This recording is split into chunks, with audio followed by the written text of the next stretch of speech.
Hello, hello. Good evening, everyone. So welcome back to our every Thursday night Pro Teams e-academic sections. Okay, today we're going to share about this topic is it really good choices invest property in Megamall? So have you ever wished that one day you will know that which property location will boom in the future and you can earn a fortune on that, and also how many opportunity you already miss out for the past?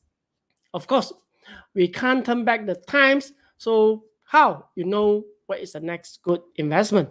So is it buying property in mega mall have higher capital appreciations, or like pavilions like Mid Valley, all these like the Tree Namasala and others? So this week we are honored to invite our IQS senior real estate negotiator, Chikan, to come and sharing with you about this topic. So before I invite him to come, please help us to share this video out to your friends so that they can also can come and take a look and watch it and we learn together. So let's put our hands together and welcome today's sharing speakers. Chikan, hi Chikan. Hello. Hi. Thanks for welcoming me back again. So something a little bit different from our usual sharing sessions. Today will be, Today will be more of a slightly longer history lesson and also to explore what opportunities lie ahead. Okay, so I will start sharing my slide now. 1 minute. Share screen 2. Okay, so I'll start sharing my slide now, and we'll get ready to begin the presentation. Okay, so today's topic is it really a good choice to invest property in Megamall? All right, so the bit history about myself. Who am I? I'm a media marketing graduate. Previous employees works in sales and marketing, and I have been in this industry since December 2019. All right, so that's the short introduction of who am I, and back on topic of investing in Megamall and more specifically into mixed real estate, into mixed development property, into much more modern term called integrated real estate. All right. The history of Malaysia, okay, with its experiments with mixed real estate is quite long. All right. But then to really have a mega mall as its centerpiece, there may be only less than 20 years, okay, because our experiment with mixed development real estate has started since, early development of Malaysia, early development of the country. The earliest one that I can remember near me in PJ would be the one in section 14 called Metro Jaya, which is now called Digital Mall. It was a multi-story shopping mall, department store, and at the bottom it was about 7 levels, and then on the upper floors were condominium residences. So within the Petaling Jaya area, from the 1980s to the 1990s, that was the hottest place to be. Of course, now that Metro Jaya has turned into another very hot spot called Digital Mall. Okay, so ever since then, here are some various examples of integrated development where they had a shopping mall as its main, as its main centerpiece. All right. So a short little definition of what mixed development and integrated development is basically a residential property or also a residential estate in which it has a wider commercial, retail, and entertainment, even transport facilities integrated into it. So it is basically a well thought out and well planned out estate lah. All right, it could be small sizes like the one I just mentioned, which was digital mall with a condo right above it. That one is not very big, but of course then it could come to very, very large sizes like the ones that I have that I have listed over here. So Mid Valley City, Sunway City, KL Gateway is slightly smaller, but then it's also equally considered a mixed development. Pavilion Kuala Lumpur, KL Metropolis, Bandar, which will be a somewhat integrated mixed development real estate township. It'll be over 70 acres. And then Bandar Malaysia, this is planned on the way. KL Metropolis is also on its way. It's under development. And Tun Razak Exchange with the tallest tower in Malaysia. Currently the tallest tower in Malaysia, which is the Exchange 10.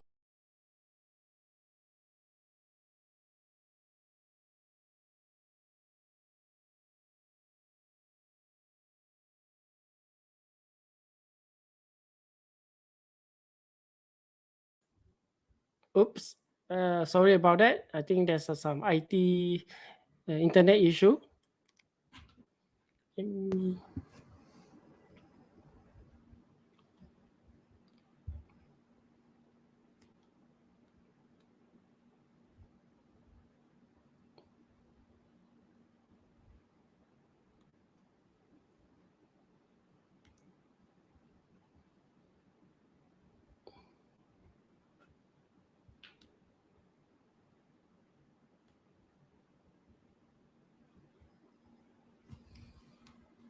Okay, I think there's some technical issue over there.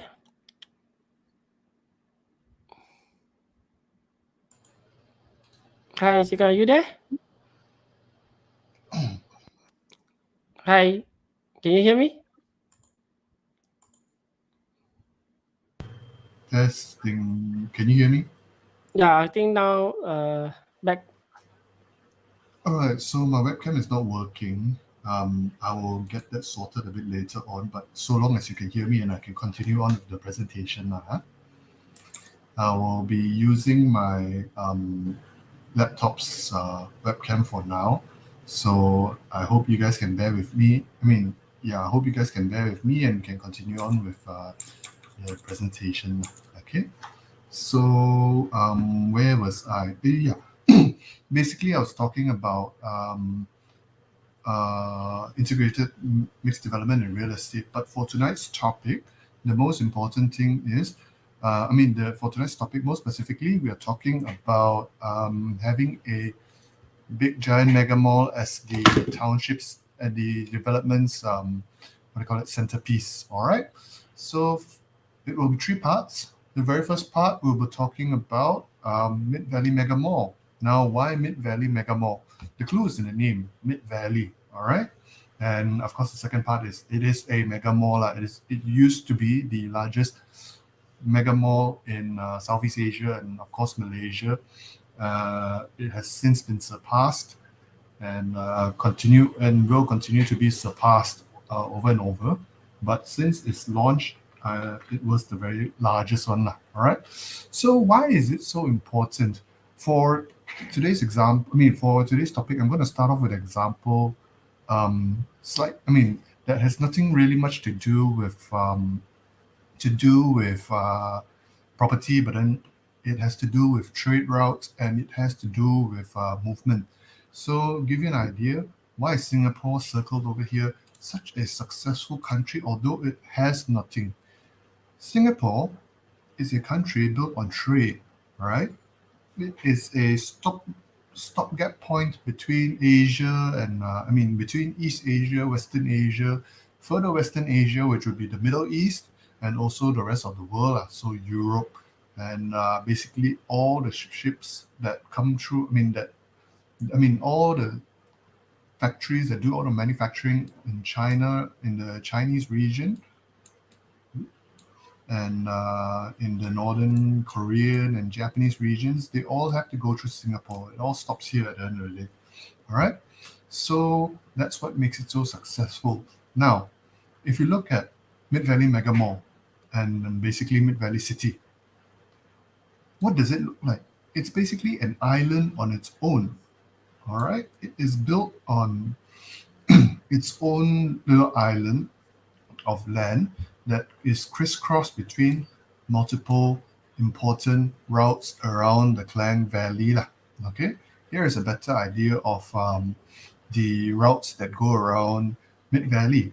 Okay, so you can come in from Bangsa and Damansara. You can also come in from all the way from the west side, which is Klang, PJ, and of course Subang, and then of course in the southwest side, you can come in from Old Klang Road, okay, and then of course from the eastern side of KL, you can come in from Cheras, KL, Seremban. I mean, further south also, like you can come in from KL Seremban Highway, and of course from the northwest side, you can come in from Kuala Lumpur itself.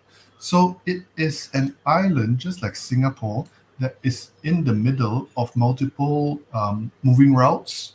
It serves many neighborhoods around its area. So you just look at number 1, 2, 3, 4, 5. It has access points to 5 neighborhoods. I mean, to 5 immediate neighborhoods around its area. Okay, so the entire mall itself was first developed in 1999, and through slow development phases, it grew from one giant mega mall to serve the immediate neighborhoods, which are mostly the middle class neighborhoods that work in the area. So the M40, and of course also P40 below it, and of course in the later years, around the year 2007, Gardens Mall, which was part of the second phase, was launched together with residences over here, and this began to start serving the T20 crowd as well. So Mid-Valley Megamall City itself, it's a very well integrated development in the sense that it came in to cater to the nearby middle class neighborhood first, and then of course as income gap, as people's income start to improve, it also developed a section to cater to the upper income group. All right, and of course most importantly, it developed this North Point residences area.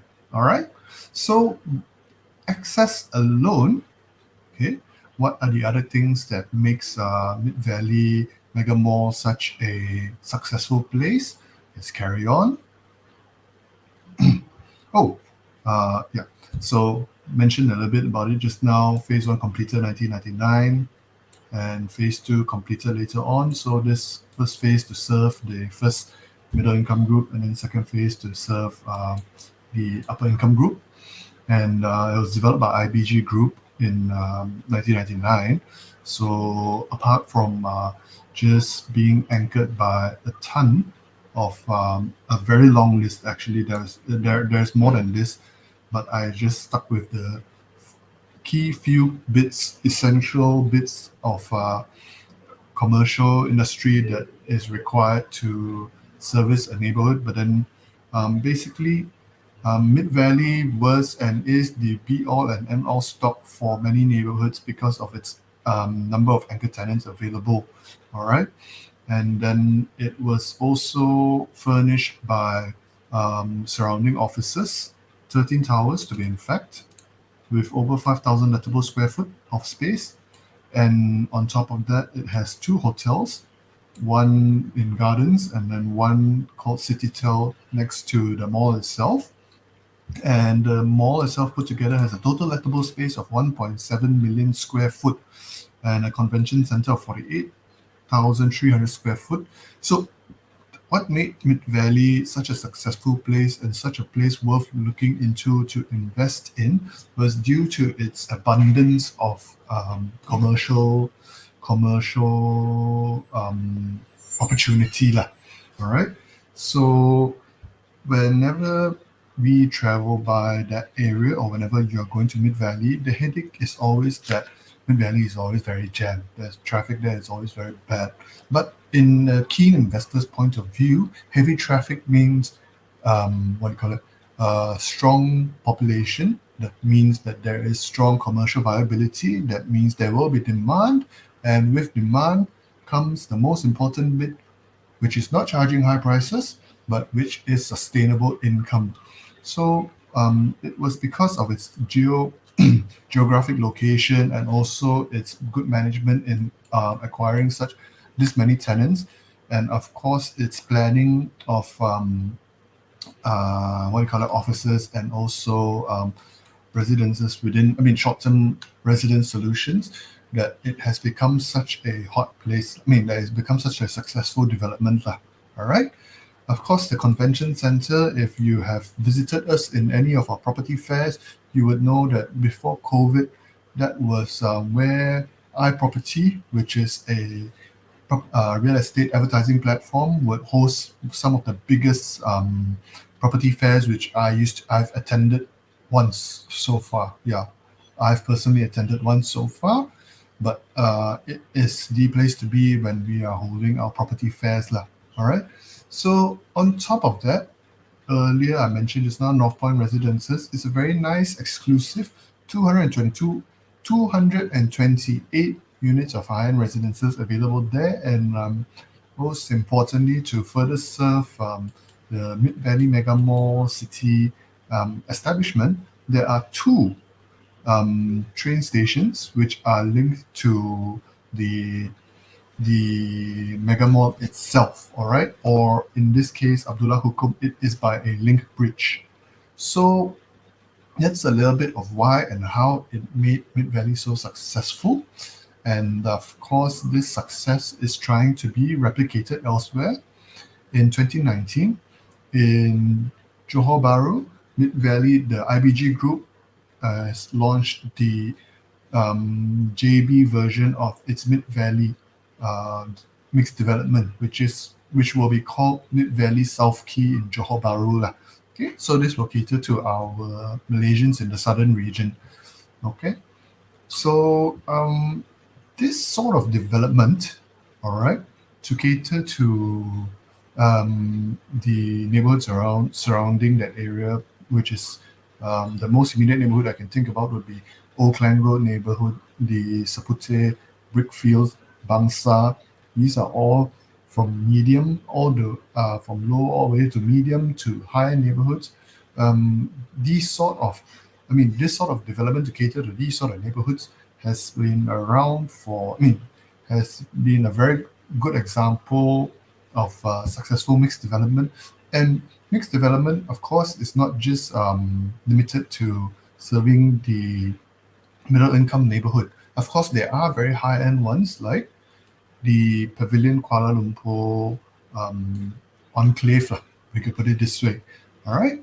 But you realize Pavilion Kuala Lumpur is located very similarly on its own little island in the Bukit Bintang area, and it serves the very high-end and very busy and very urban crowd over there, mostly people who are working directly in KL city center itself and do not want to live too far away from their workplace or their most important places of shopping, would move here. There are two residences over there.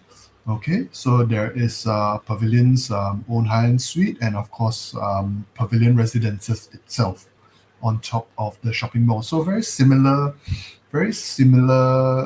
concept, but Pavilion, of course, does not have a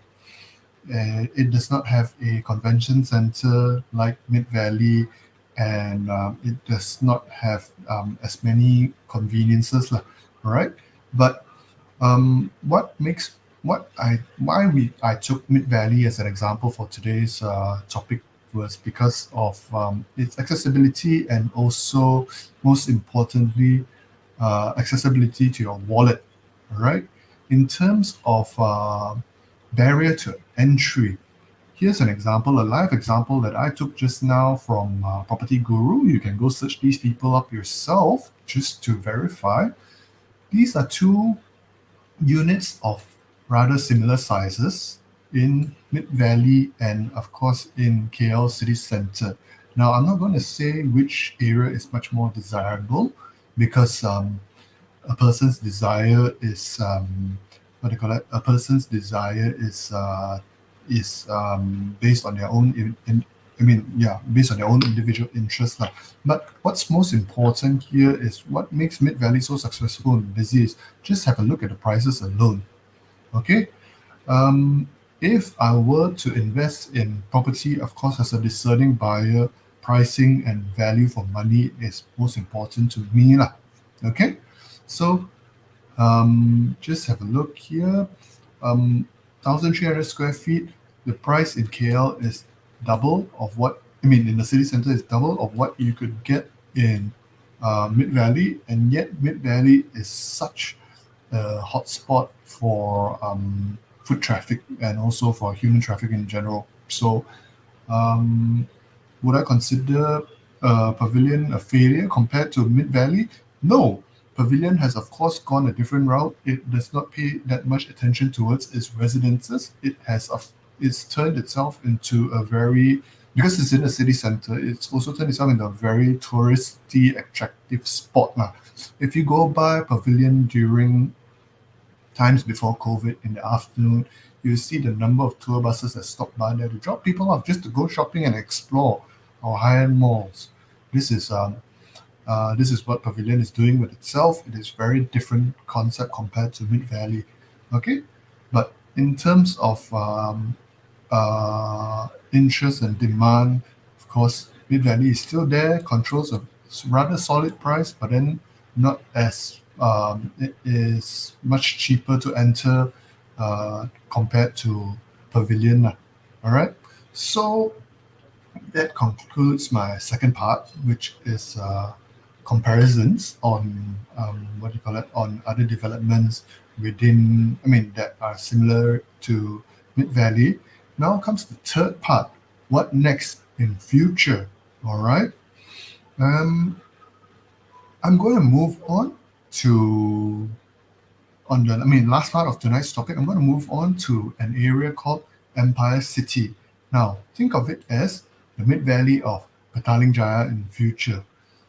For those of you who live in PJ and or have dealt with any of my colleagues before, you would have definitely heard of Empire City Mall, because it is a rather famous piece in its own right. And also, of course, all of our agents in IQI are heavily marketing this plot of land, which has since been renamed to Damansara City Park. All right. Now, Empire City Mall was launched in 2015. All right, the entire project was launched in 2015 and was earlier slated for completion around 2020.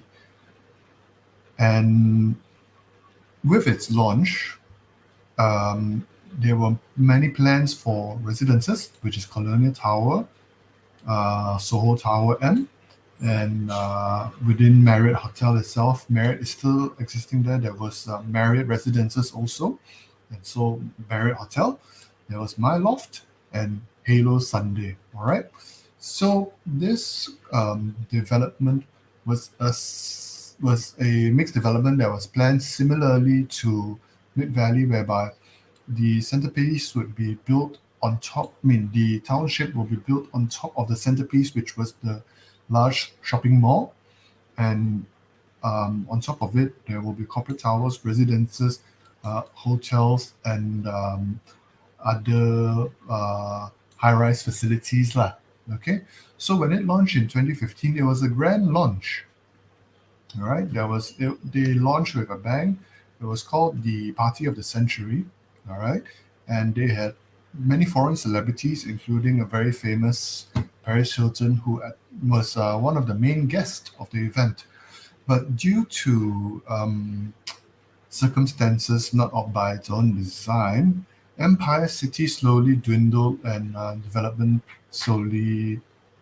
in phases slowly stopped. It became a semi-abandoned shop. The shopping mall was abandoned, and then it became a semi-abandoned development. And while most of the offices that were developed and also some of the residences were already completed, the mall itself became an abandoned project. Okay, so by the beginning of 2019, things started to look a little bad for it. All right, but again, if you remember, and this is what it looks like today. But if you remember what I spoke about Singapore and about Mid Valley, if you look back at the earlier images of Empire City, don't you think this place also resembles a little bit of what Mid Valley is? It is basically a development built on its own island, surrounded by access roads from all over town. I'll get deeper into that later on, but let me continue my presentation on this development. Okay, so early January, this is what it looked like. In early January 2019, this is what it looked like, semi-abandoned, half complete. But in the middle of the year, by June 2019, one of our largest partnering developers, which is 𝑘sim, came into the fray and kind of rescued this development, which was Empire City Damansara. Because I do not know, I've not met the boss of 𝑘sim, I've not asked him exactly why, but I can guess it is for the very same reason as why Mid Valley is so successful, and he sees it in this development as well, because of the way it is surrounded by access roads and because of its neighboring the neighboring residences around it. Okay, so this was in 2019, and it's not just 𝑘sim who sees great opportunity in our development. Okay, another big Malaysian corporation, which is Rubberex, just announced earlier this month that they have because of I suppose their boom during COVID in share prices of their rubber stock, they decided to venture into investing in real estate with us. And this entire deal, I've not put it here, not written down, is reported to be 180 million ringgit in cash. Okay, so that just to give you an idea of how much confidence there is still in this project. All right, so back to the illustration of the project itself and its access roads. So Empire City itself, it's surrounded by 3 major highways: LDP, Penchala Link, and the soon-to-be completed Dash Highway. This is sometimes known as the most complicated highway and interchange in all of Klang Valley, because genuinely it is. This is going to be one of the stopping locations, the endpoints of the Dash Highway, most importantly, which comes all the way from Shah Alam. And then it will be the stopping point for the Penchala Highway, the Penchala Link, which comes from the Mont Kiara, the Damansara Heights, the Sri Hartamas region, and for the LDP, of course, which serves from all the way from Puchong to in this direction to Kepong. All right, so Empire City Mall, in terms of size of development and also space availability, the final sizes will be very similar to what Mid Valley is. And the offers that are available, as I showed you earlier above, we will have very similar offerings as compared to Mid Valley. And most importantly, its location is going to be at the very end of multiple main highways, and its location is conveniently located between the toll for the Kepong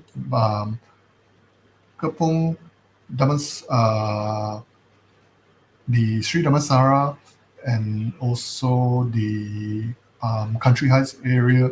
So it is conveniently located one toll away from these areas up here, Damansara Heights, Bandar Sri Damansara Kapung area, and also conveniently located right in front of Taman Tun, Damansara, Bandar Utama, Damansara Perdana, of which these townships, most of them do not have this sort of development available in their neighborhood. All right. And even with the shopping malls which are available in the Bandar Utama region, that is one of the biggest ones in town, the expected visitations I would personally expect to come more from the upper parts of the toll, which do not have a shopping mall of this scale available in their township. So Empire City on its own is a very important, it's a very important development to serve, not just, although it's in PJ, not just to serve the residents of PJ, but also to serve the residents after the toll in Kapung, Bandar Sri Damansara. These are KL addresses as well, all right? And of course, it will be the stopping location for the Dash Highway, which is going to come all the way from Shah Alam. All right, so it will pass by many important townships, and within this entire area, apart from Bandar Utama Wan Utama, and of course further south, Sunway Pyramid, there aren't as many large malls for comparison's sake. All right. So this is just another illustration to give you an idea of Empire City Mall's accessibility to other townships, and basically an idea of how convenient it is for other people.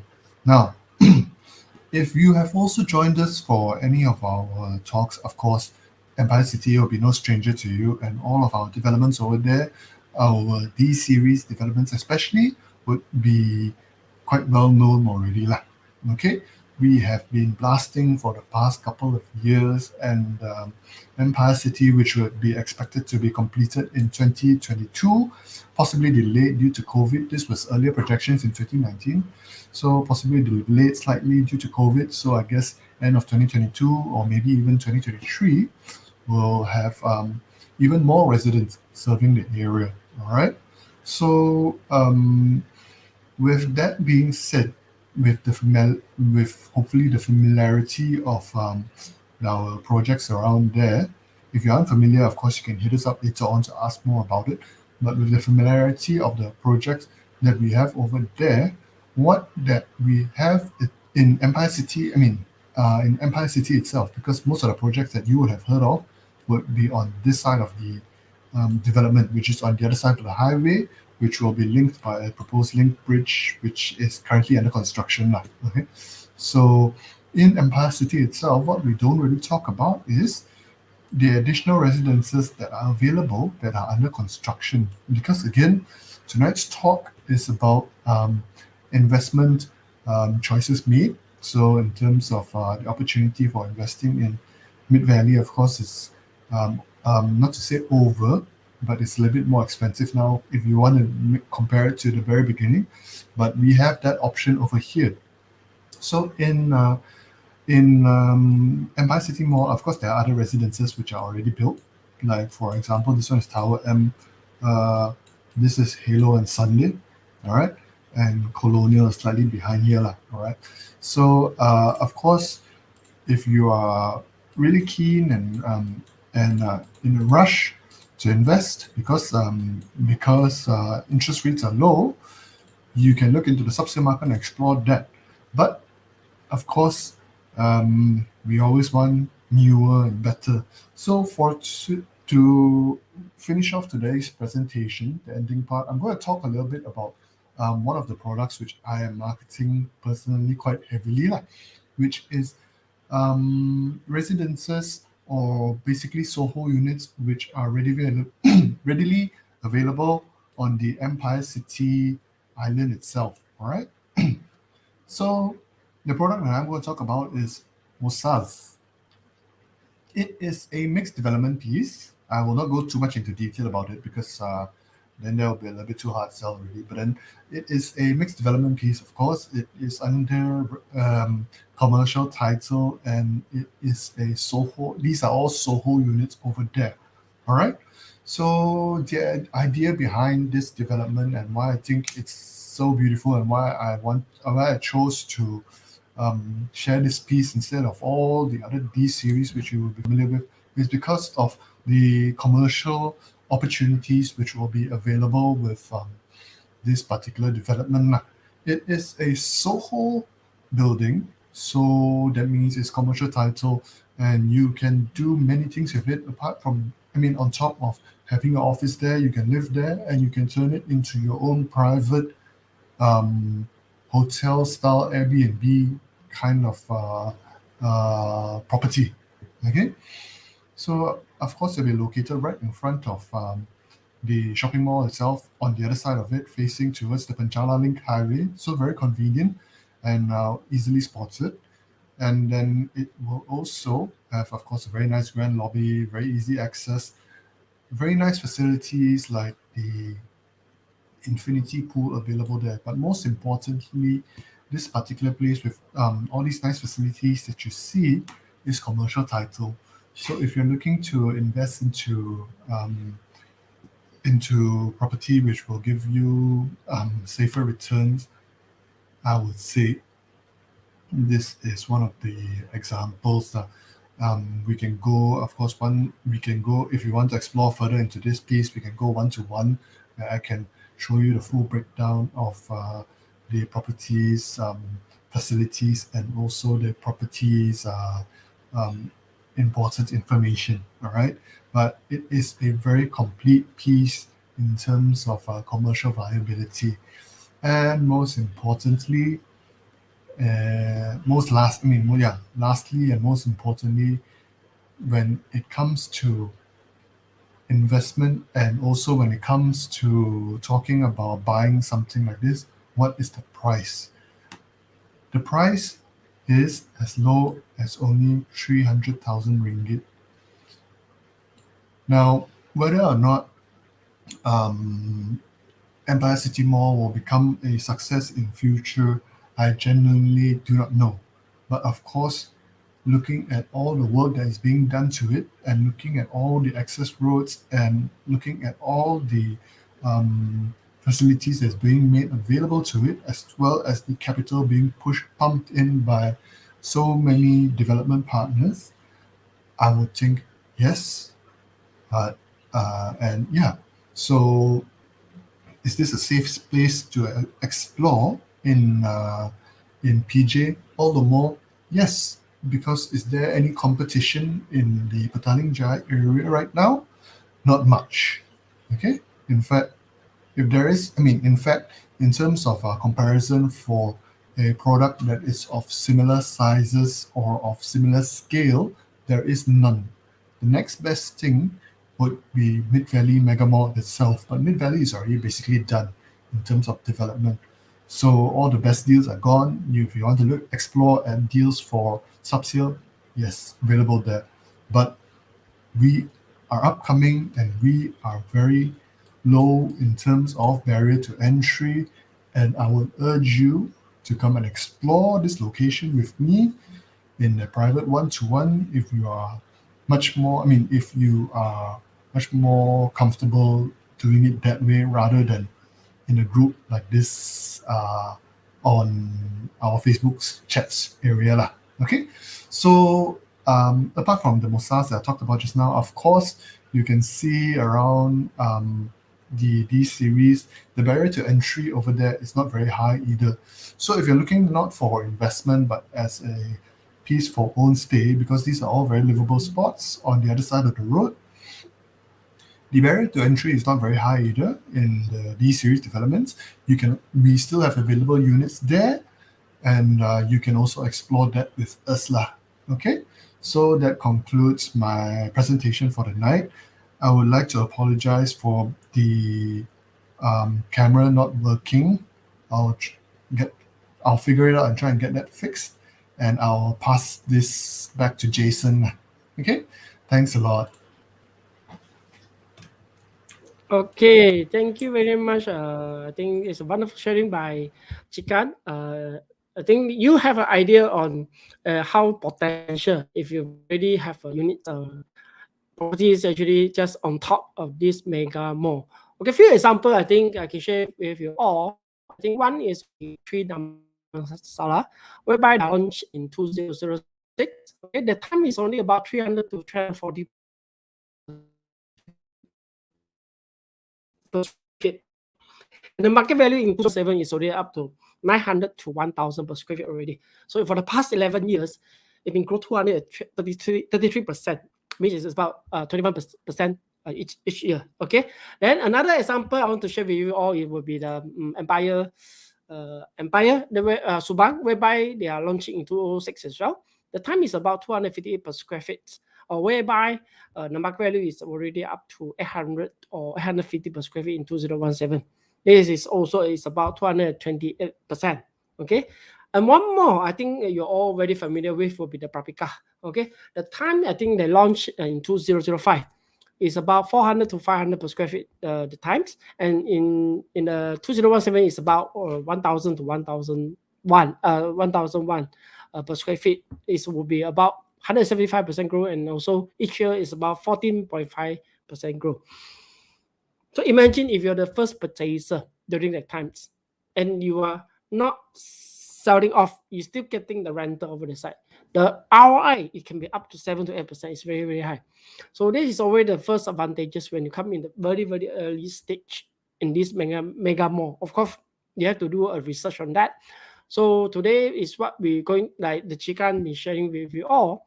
If you looks like a big island and you connected to major highway around the surrounding area, there is a huge potential, and this will be the concentrated commercial area CBD. Okay, so thank you everyone for coming tonight. If you have any comments, you can any question or anything you want to ask, okay, you can put in our chat box. If you want to have our ebooks on today's sections, so you can just type PRO. Okay, PRO stands for Property Reliable Opportunity. So you just put on PRO, then we will send you the ebook for this today topics. Okay, if anyone have any question to ask, or you can type in the chat box. If not, we'll call it a day. And thank you for coming, everyone. And thanks, Chikan, for his wonderful research and sharing on this mega mall properties. Okay, so stay tuned with us next week, same time, Wednesday, 9 p.m. And we're going to share with you another topics in properties. Okay, thank you, everyone. Good night, everyone. Bye.